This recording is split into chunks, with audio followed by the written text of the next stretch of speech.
Let's get straight to the topic. Tirahin na natin to. Limited playing time o wala pa talagang go signal para maglaro itong si Kai Sotto?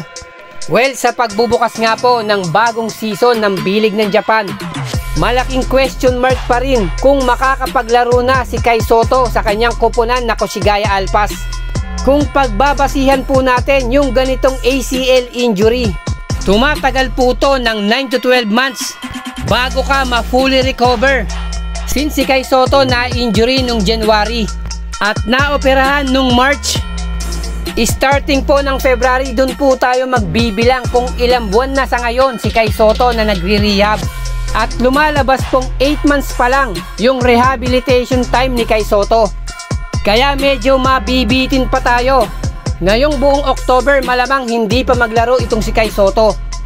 Or maybe sa November na yung kanyang pagbabalik sa B-League ng Japan. Ganon din sa ating Gilas Pilipinas. Or baka sa Gilas Pilipinas natin muli makita mag-debut si Kai Sotto after nga po ng kanyang injury. Dahil magsisimula po ang FIBA World Cup Qualifiers ngayong November.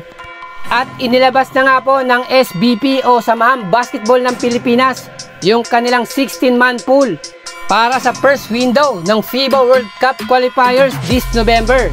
Nakasama nga po ron si Kai Sotto.